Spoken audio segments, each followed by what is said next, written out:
नमस्कार मैत्रिणींनो, @आरतीज किचन 27 चॅनलवर आपल्या सगळ्यांचं स्वागत आहे.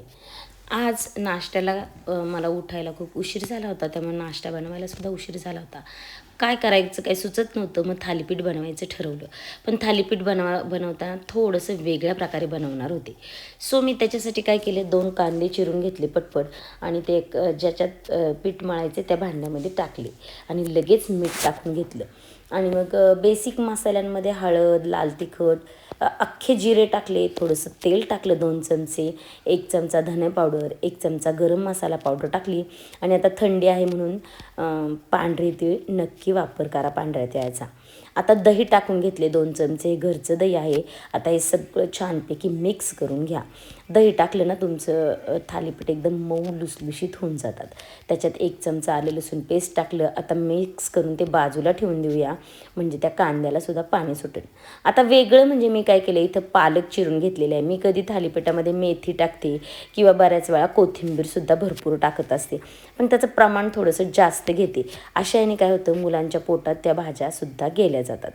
आता पालक इथं मी एकदम बारीक चिरला आहे, पण तुम्ही हा अख्खा चिरलेला टाकू शकता किंवा संपूर्ण मिक्सरमध्ये बारीकसुद्धा करून घेऊ शकता.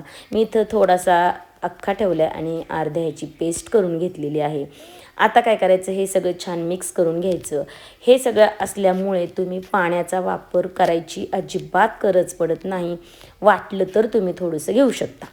आता पिठामध्ये मी काय केले, 2 वाट्या तुम्ही प्रमाण घ्यायचं असेल तर 2 वाट्या बाजरी, 1 वाटी बेसन आणि अर्धी वाटी गव्हाचं पीठ घेतले. इथं तुम्ही अर्धी वाटी ज्वारीचं पीठसुद्धा टाकू शकता. कुरकुरीत हवे असेल तर 2 चमचे तांदळाचं पीठसुद्धा टाकू शकता. आता बेसन आहे, मग त्यामुळं अर्धा चमचा ओवा टाकून घेतलेला आहे. पाण्याची गरज असेल तरच वापरा, पण मला इथं अजिबात गरज वाटत नाही आहे. एकदम छान असं माझा पिठाचा गोळा मळून झालेला आहे. जर तुम्हाला पातळ करायची असेल तर तुम्ही आता पाणी मिक्स करू शकता किंवा करतानासुद्धा आपण मिक्स करू शकतो. ठीक आहे, 5 मिनटं फक्त ह्याला साईडला ठेवून देऊया. मी एकीकडे चहा ठेवला आहे, दुसरीकडे दूध तापायला ठेवले आणि आता थालीपीठ बनवण्याची तयारी केली आहे. पहा, पीठ अगदी 5च मिनटं लागले मला त्याला. आता ज्या पाण्यात मिक्सरमध्ये वाटलं होतं ना, तेच पाणी मी घेतलेलं आहे आपल्याला थालीपीठाला, जर गरज पडत असेल वापरायची तर. आता मला मऊ लुसलुशीत हवे होते म्हणून मी थोडंसं पाणी टाकून ना त्या पिठाला अगदी, आणि प्रत्येक वेळी तुम्ही त्या पिठाला पातळ करा, एका सेपरेट, एकदम काही पातळ करू नका. आता थालीपीठ थापताना खूप मोठा टास्क वाटतो, पण अजिबात नाही आहे. तुम्ही नेहमी बनवल्यावर अजिबात तुम्हाला त्रास वाटणार नाही. पाणी लावून थालीपीठ थापायचे, तेल लावून नाही. खालचा रुमाल ओलाच ठेवायचा आहे, त्याच्यावर थालीपीठ थापायच्या अगोदरसुद्धा तुम्ही पाणी मारायचे. ह्या छोट्या छोट्या गोष्टी आहे. आता टाकताना मी अगोदर थोडंसं तूप टाकलेलं आहे आणि असा तुम्ही जेव्हा थालीपीठ टाकाल तेव्हा रुमाल बऱ्याच जणांचा चिकटतो, तर वरतून अशा प्रकारे पाणी जर शिंपडलं तर रुमालसुद्धा लगेच निघून जातो. आता दुसरी महत्त्वाची गोष्ट, अशी होल करून घ्या जेणेकरून तुमच्या थालीपीठाला आतपर्यंत आपल्याला तूप किंवा तेल टाकता येतं आणि सगळ्या बाजूनी इव्हनली आपलं थालीपीठ भाजलं जातं. ते तिकडे भाजतं तोपर्यंत मी दुसरंसुद्धा थालीपीठ इथं करून घेते. पहा, मी जसं एका थालीपीठामध्ये गोळ्यामध्ये पाणी मिक्स करते तसंच करा. एकदम पाणी अजिबात मिक्स करू नका. ठीक आहे, तोपर्यंत तिकडचं थालीपीठ छानपैकी भाजलं गेलेलं आहे, पाहू शकता. त्याला दुसऱ्या बाजूने सुद्धा मी तूप सोडते आहे.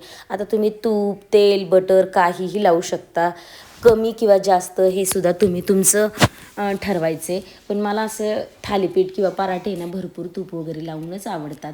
चवीलासुद्धा छान लागतात आणि मुलांना जर द्यायचं असेल ना मोस्टली, तर त्याचा वापर तुम्ही नक्की जास्त करा. ठीक आहे, आता पहा, दोन्ही बाजूनी खरपूस भाजलेलं आहे. आपली पिठं कच्ची असतात, त्यामुळे कमीत कमी 5 मिनटं तरी एक थालीपीठ भाजलं गेलंच पाहिजे. आणि मी इथं गॅस मोठा ठेवलेला आहे कारण माझा तवा खूप जाड आहे. पहा, दोन्ही बाजूनी मस्त थालीपीठ भाजलेलं आहे. दुसरंसुद्धा टाकताना मी दाखवते, फक्त पाहू शकता. त्याच्यावर पाणी शिंपडल्यामुळं अजिबात रुमाल चिकटत नाही आणि होल लगेच पाडून घ्यायचे, म्हणजे तुमचं तूपसुद्धा व्यवस्थित आत जातं.